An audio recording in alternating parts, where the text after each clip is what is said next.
Vamos lá. Então, nessa noite, eu convidei nosso irmão Guilherme para estar aqui com a gente. E ontem nós estávamos nós costumamos nos encontrar fazer uma chamada no encontro no aplicativo Zoom. Quase no aplicativo Zoom. E nós falamos sobre comparação. Foi um tema assim, muito legal. Eu achei muito interessante trazermos esse assunto hoje, para estarmos falando aqui nessa noite sobre esse tema. Então eu gostaria de estar falando hoje sobre comparação, porque muitos de nós vivemos uma vida muito escravizada por nos compararmos com o outro. E a comparação, gente, infelizmente é o mal do nosso século. Infelizmente é o mal do nosso século a comparação. Por quê? Eu acho que pelo avanço da internet, nós costumamos acompanhar o dia a dia de muitas pessoas. Quando a gente quando a gente entra no Instagram, entra no Facebook, nós acompanhamos muito o dia a dia de pessoas famosas e pessoas anônimas, pessoas não famosas. E ali a gente acompanha o dia a dia da pessoa, o que ela faz, as conquistas dela, os sonhos, pessoas que talvez apresentam ali uma vida que a gente olha e fala, uau, mas que vida, perfeita. E infelizmente, por a gente viver nessa geração da internet, acabamos deixando a comparação entrar na nossa vida. E hoje eu gostaria de falar sobre isso, sobre você não se comparar, porque é muito ruim quando nós vivemos uma vida se comparando com a do outro. E eu queria deixar um versículo aqui, nessa noite. Esse versículo fala muito ao meu coração. Calma aí, até saiu aqui o versículo. Vai aparecer. Ao vivo é assim mesmo, gente. Ao vivo acontece isso. É Filipenses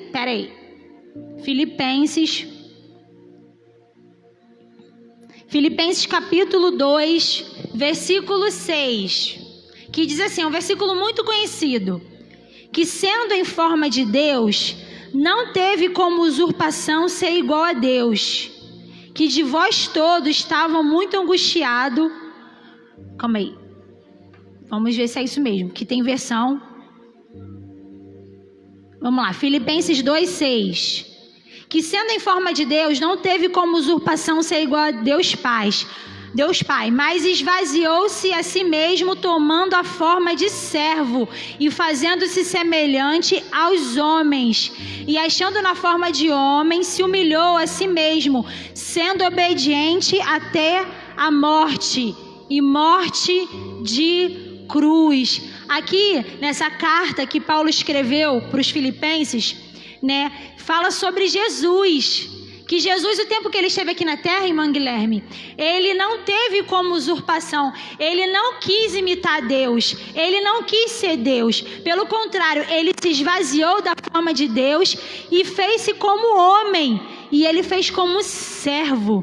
Ele foi o primeiro de todos os servos, ele serviu. Jesus, o tempo que ele esteve aqui na terra, ele se fez servos, a ponto dele lavar os pés de Jesus, um homem que não precisava fazer isso. Então Jesus, ele escreveu a sua própria identidade, Jesus, ele escreveu a sua história. Jesus poderia muito bem vir aqui na terra e ser Deus aqui na terra. Eu sou Deus aqui na terra, não vou passar por nada, não. Mas Jesus, ele entendeu que ele precisava ser ele mesmo. Então, se Jesus entendeu que ele precisava ser ele mesmo, que dirá nós? Então hoje nós precisamos entender que nós temos que ser nós mesmos, escrevemos a nossa história e parar com essa, abençoada comparação. Então eu trouxe nosso irmão Guilherme aqui hoje, o irmão Guilherme, para você poder dividir um pouco isso com a gente. Algum momento na sua vida você deixou essa porta, da comparação entrar na sua vida? Estou muito feliz de estar aqui. Obrigado aí pelo convite. A paz do Senhor, pessoal. E a gente às vezes, quando está no nosso ambiente familiar, assim, com a nossa mãe, nosso pai, o tio, o parente, e em muitos casos eu já vivi, às vezes até nossos pais puxar essa comparação. Pô, tá vendo seu primo com a sua idade, ele já tá indo para a segunda faculdade, tá vendo o vizinho, já tá estabilizado, já tá num emprego bom, e você e tal.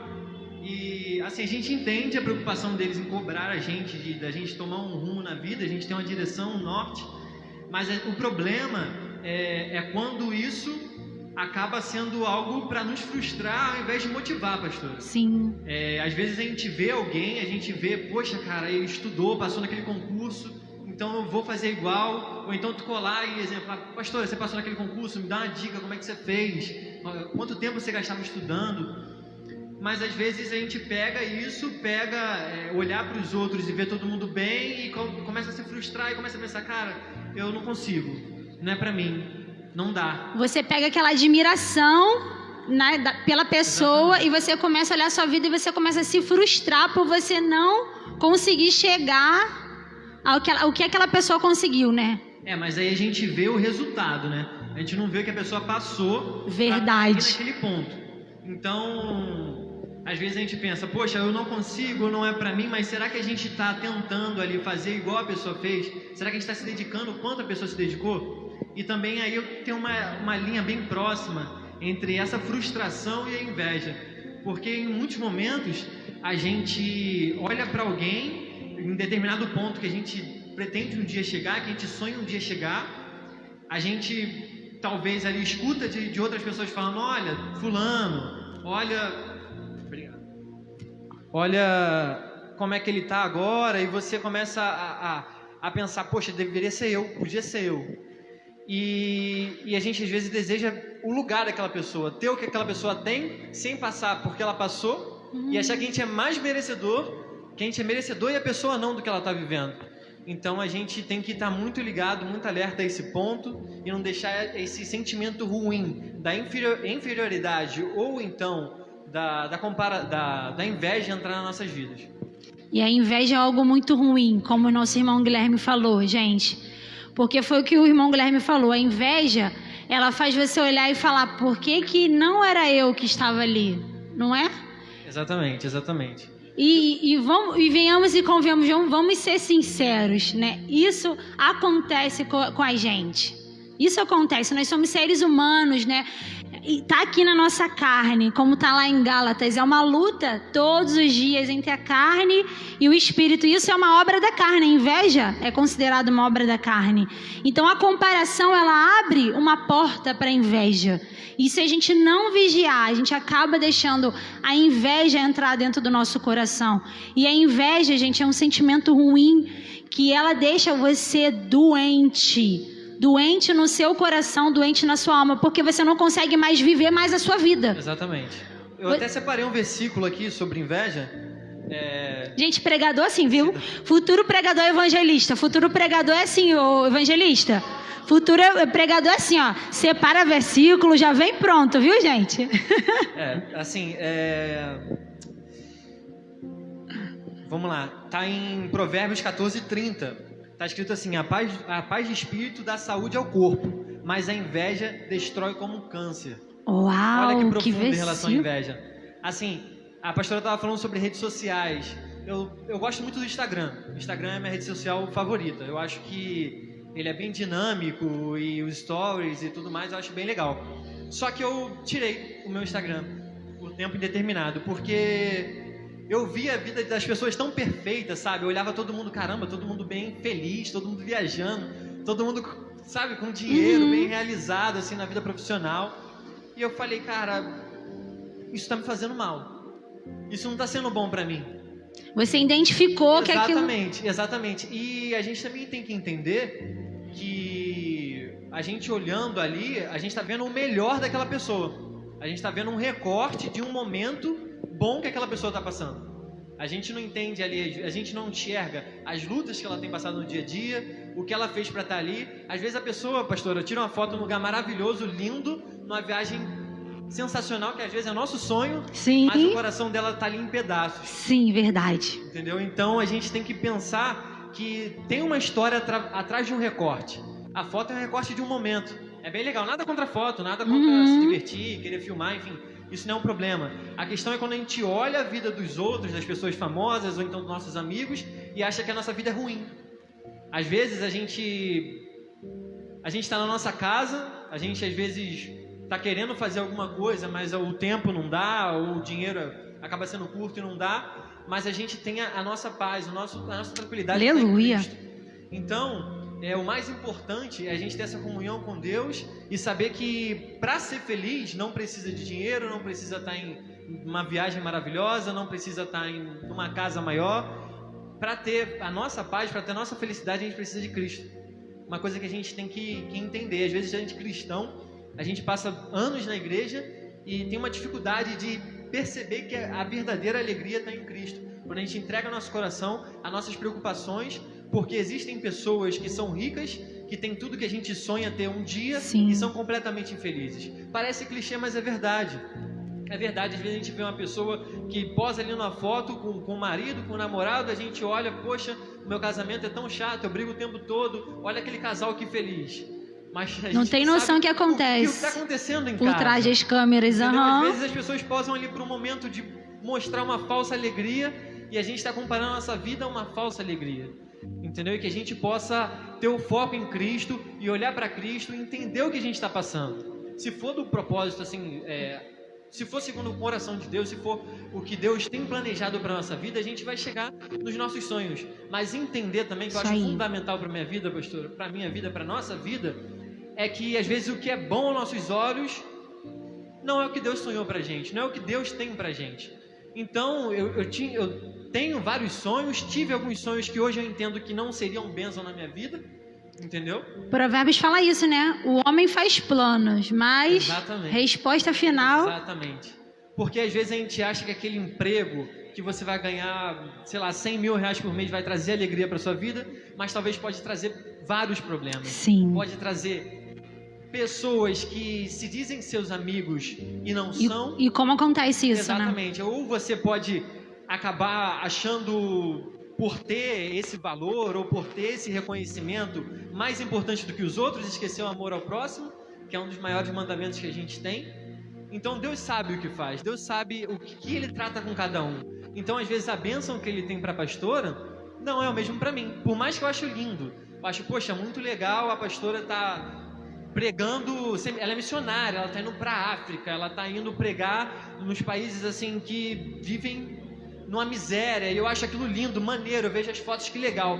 Mas será que é realmente para mim? Será que eu estou disposto, às vezes, não saber bem o que eu vou comer, não saber bem aonde eu vou entrar, não saber bem que a minha vida está em risco por causa do Evangelho? Então é muito lindo a gente ver pessoas vivendo algumas coisas, a gente querer aquilo, não tem nada de errado, mas... será que eu estou pronto? Será que eu estou pronto? E será que é o que Deus quer para mim? Isso. Esse é o mais importante. Entendeu? Há uma canção que eu tenho ouvido muito, que toca muito o coração, que fala que a porta aberta é Deus, é você, que a porta fechada é Ele também. Oh, glória! Então, glória a Deus pela porta fechada. Glória a Deus pelaquela entrevista de emprego que você foi maravilhosa e você não entrou, cara. Porque Deus sabe o que é bom para você. E eu sei que existe muitos jovens, eu falo jovem porque o nosso público é jovem, né? Mas tem homens, mulheres também nos assistindo, pessoas que estão vivendo uma vida de frustração, porque estão vivendo, se comparando com o outro. Então, irmão, para com isso. Se for necessário, como o irmão Guilherme fez aqui, cancelar a sua rede social, se você vê que isso está te fazendo ficar doente espiritualmente, e está fazendo você, né, ficar doente no seu casamento, ficar doente na sua família, o relacionamento com os seus pais, se isso for necessário, cancela, dá um tempo das suas redes sociais, até você conseguir, né, organizar aqui dentro no seu coração e na sua mente. Então, para de se comparar. A vida dos outros é dos outros. Aquilo que eles estão vivendo ali, eles pagam o preço para estarem ali. Seja seja feliz, seja triste. Ah, o cara viaja não sei quantas, né? Tá rodando o mundo. Beleza, ele tá rodando o mundo, mas ele não tem tempo para estar com a família dele, não é verdade? Ele não tem tempo, talvez, né, de ter filhos. Não sei o preço que ele paga para estar ali. Então, parem com isso. Hoje nós queremos falar para vocês jovens. Jovem porque jovem, eles parece que vivem no mundo da lua, né? Tudo é fantasia. Adolescentes e jovens são assim, né? Eles olham as redes sociais, ele olha a vida do outro e ele acha aquilo fantástico, porque a grama do vizinho é sempre mais verde do que a nossa, né? A grama do vizinho é sempre mais bonita do que a nossa. Então, jovem, para de se comparar. Seja você mesmo, não mude. Ah, eu vou mudar para poder me incluir naquele grupo de amizade. Para com isso. Se eles forem seu amigo de verdade, eles vão te aceitar do jeito que você é. Então, para de se comparar com o outro. Para de você querer mudar por causa de outro. Existem pessoas, talvez, Guilherme, existem meninas, talvez, que estão mudando o jeito de ser por causa de namorado. Para com isso. Quem te aceitar, minha filha, vai ter que te aceitar do jeito que você é. Então pare de se comparar. Viva a sua história. Escreva a sua história, para que lá na frente você olhe e fala: glória a Deus, porque hoje, se eu cheguei aqui, foi porque o Senhor me sustentou. Exatamente. E tem um texto que eu leio algumas vezes, eu tenho até guardado no meu telefone, que em resumo ele diz o seguinte: às vezes uma pessoa entra na faculdade com 18 anos, se forma aos 22, mas para entrar no emprego que ela sonhou demorou 10 anos. Às vezes alguém entra na faculdade com 40, se forma com 45, 44 e em seguida já entra naquele emprego que ela tanto sonhou. Então, assim, a questão não é a gente às vezes tem que botar metas na nossa vida, sim, isso não é errado, né, pastor? A gente colocar objetivos, mas a questão que...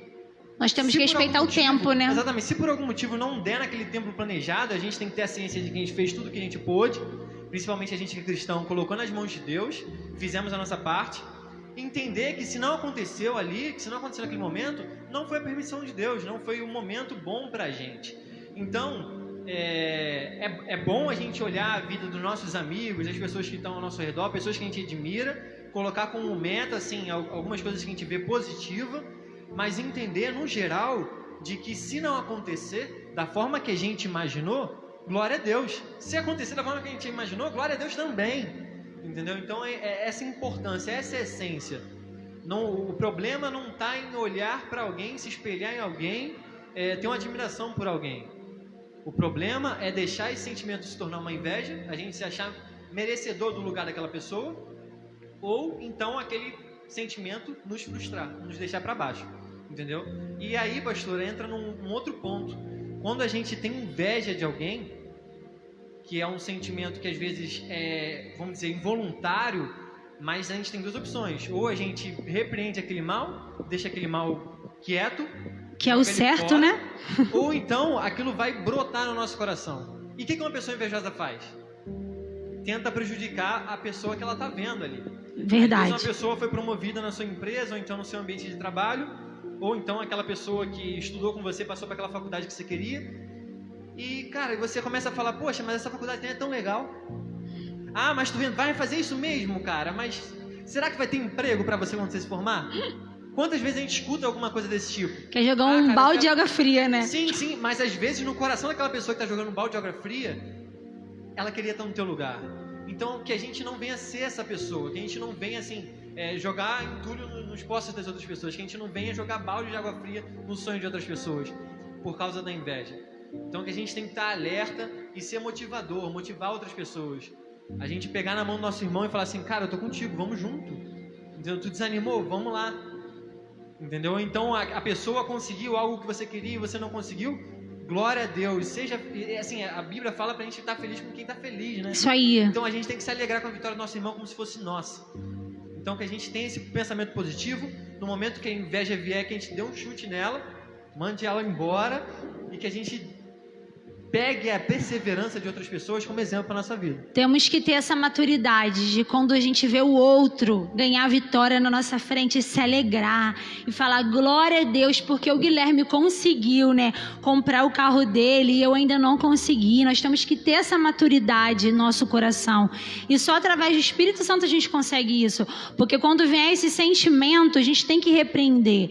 Mas é o que nós falamos, é a obra da carne, então nós temos que repreender, porque nós não somos feitos pela obra da carne, mas nós somos feitos pelo fruto do Espírito, que é a paz, que é amor, mansidão, domínio próprio. Então nós temos que repreender quando vier esse sentimento. E todas as vezes que eu ver, né, o outro aqui fazendo algo que eu queria, nós temos que orar, interceder, falar: Senhor, usa mesmo teu filho, capacita. Isso mostra maturidade.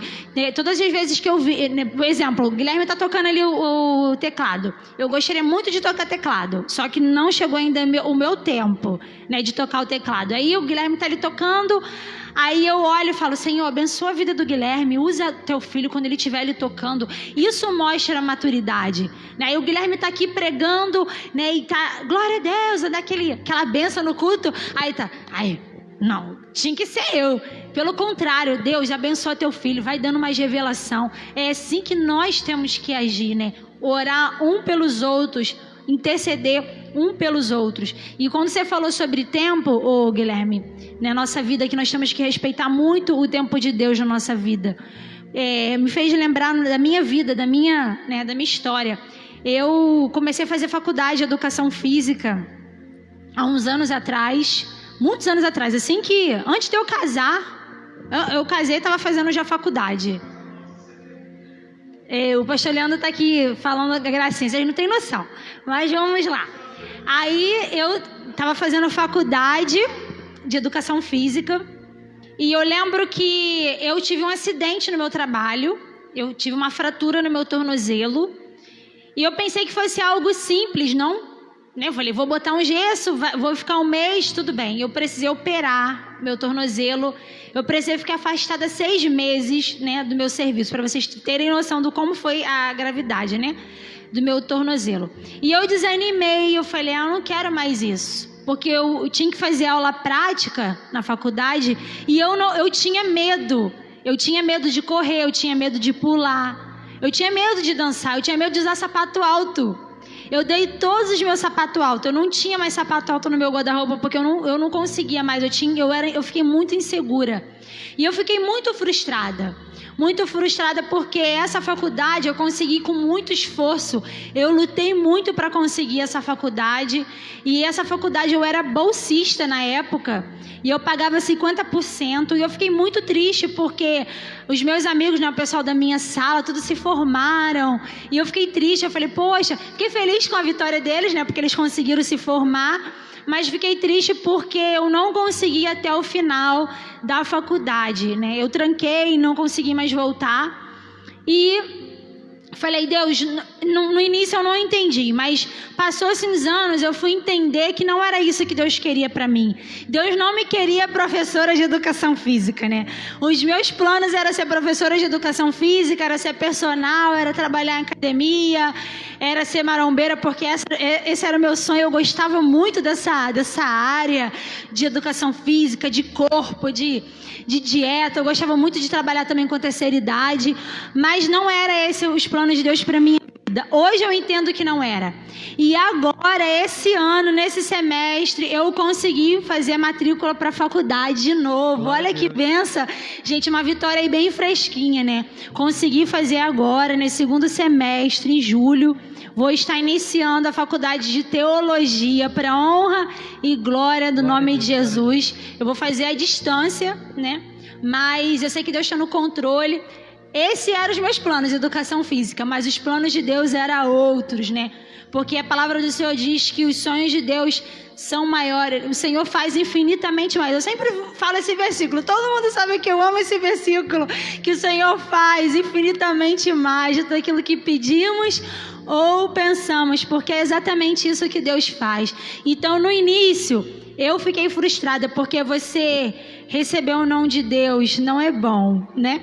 Mas até o não de Deus na nossa vida é bênção.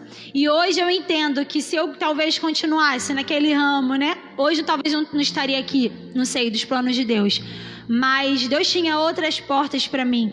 Então hoje eu vou conseguir iniciar, né? Eu consegui dar um início à minha faculdade de teologia. E vamos lá, né? Vamos lá. E eu tenho com outros planos, né, de fazer teologia, porque eu quero prestar, né, para a área militar. Esses são os meus planos, mas eu também não sei se esse é os planos de Deus também, que eu seja capelã da área militar. Mas também, se não for, glória a Deus, vou ter teologia, a gente usa para, né, para outras coisas. Quem sabe a gente abre, né, um curso aí de teologia da SEV, um seminário da SEV aí, na verdade? Então, vamos estar à disposição do Senhor. Deus é que sabe, amém? Exatamente. E assim, só nesse tempinho rapidinho, o mais importante a gente tem que entender é que a gente entregou a nossa vida nas mãos de Deus. Então, entregar é dar por completo, não tem reserva. Não tem aquele pedacinho que a gente fala para Deus, Deus, não, isso aqui é comigo, tá? Toma aí 90%, 10% essa parte aqui eu trato. E custou para mim entender isso aí, demorou muito tempo. E assim, agora que eu tenho entendido isso e tenho ouvido dessa forma, quando a gente tem essa ciência de que a nossa vida está nas mãos de Deus, a gente pergunta, Senhor, é para a direita? E a gente vai. É para a esquerda? A gente vai. É para frente? A gente vai. E a gente também entende que se Deus fala para a esquerda e a gente vai para a direita, a gente se atrasa. Porque a gente tem que pegar o retorno e voltar para a vontade de Deus. Porque a nossa vida não pertence mais a gente, pertence a Deus. A Bíblia fala que o reino dos céus é como um tesouro, que um homem foi lá, encontrou, vendeu tudo que tinha. Vender tudo que tinha não é fácil, sabe? Tem coisas que a gente gosta, tem coisas que a gente nunca pensou em abrir mão. Mas só que esse cara foi lá e vendeu tudo, abriu mão de tudo. Porque o que ele encontrou era maior. O que ele encontrou traria a ele vida eterna. E esse é o propósito do Evangelho. Então, gente, assim, que a gente venha entender que as nossas vidas estão nas mãos de Deus por completo. E a vontade dele tem que reinar, tem que ser maior do que a nossa. Que a vontade dele é boa, perfeita e agradável. Às vezes a gente está na igreja há tanto tempo, a gente escuta tanto isso, que não surte mais efeito. Mas, cara, para pensar, a vontade de Deus é boa para a sua vida. A vontade de Deus é perfeita. Perfeito, não tem erro. E é agradável. Então, pode ter certeza. E um tempo eu pensei assim, poxa, será que o que Deus tem para mim realmente vai me agradar? Eu tinha às vezes essa dúvida. Mas, cara, já pensei também várias vezes isso. Deus não vai te dar uma coisa que você vai se sentir infeliz, nem uma pontinha. Você vai sentir por completo. Você vai sentir na vontade de Deus. E não tem nada mais agradável ao nosso coração do que estar exercendo o que Deus mandou a gente fazer. Então, que a gente possa ter ciência que a nossa vida está nas mãos de Deus e que para onde Ele mandar a gente ir, a gente vai. Senhor, qualquer coisa que a gente for fazer, na hora que a gente for sair na rua, você vai para ir para a direita, fazer esse caminho A ou caminho B, Deus vai te orientar, cara, e você vai. Porque nos exemplos da Bíblia, quando alguém era mandado para algum lugar e ia para outro, tinha consequências. Jonas é um exemplo disso. Deus falou para Jonas, vai para aquele lugar lá, pregar lá. O cara ficou com medo, ele não entendeu a vontade de Deus para ele e foi para outro. E a gente sabe a sequência da história, o que aconteceu com ele. Então que a gente venha ter isso, que a gente não esqueça nunca, que a vontade de Deus é boa, perfeita e agradável. Glória a Deus. Então nós queremos nesse momento terminar esse bate-papo tão abençoado. Então eu tenho certeza que o Espírito Santo, ele falou seu coração aí. Então para com esse negócio de comparação, que venha cair por terra. Nós vamos estar orando nesse momento para que esse sentimento, né, de comparação venha sair da tua vida nessa noite. Seja você, escreva a sua história. Eu quero te agradecer, irmão Guilherme, por estar aqui nessa noite. Receba só uma lembrancinha, tá bom? Por estar aqui no Conexão do Jovem. Receba com muito carinho. O irmão Guilherme, Débora, que tem estado aqui com a gente, tem servido aqui nessa casa aqui com a gente, né? Deus abençoe a vida de vocês, a família de vocês, a Manu, e eu creio que Deus, ele tem grandes bênçãos para fazer, né? Na vida, primeiro em vocês e depois através de vocês, amém? Porque Deus, ele faz, né? Isso mesmo, primeiro ele começa em nós a boa obra e depois ele faz através de nós. Eu creio que essa semente que vocês estão plantando hoje, né, servindo aqui, vai germinar no tempo certo, amém? Então, muito obrigada, tá bom, irmão Guilherme? Agradeço muito por essa oportunidade. Principalmente a minha pastora, meu pastor são nossos discipuladores. Isso aí, gente, ó. Tem sido exemplo na nossa vida. Ô, Quero benção. agradecer aqui publicamente a vida de vocês. Amém. E glória a Deus por estar aí, glória a Deus por estar vivendo o que a gente tem vivido, glória a Deus por estar entendendo o propósito de Deus na nossa vida. Muito obrigado. Amém. Deus abençoe a vida de vocês. Guilherme e Débora, olha, gente, dupla abençoada. Guilherme são nossos discípulos, né? São os nossos amigos. Então, Deus abençoe a vida de vocês. Amém?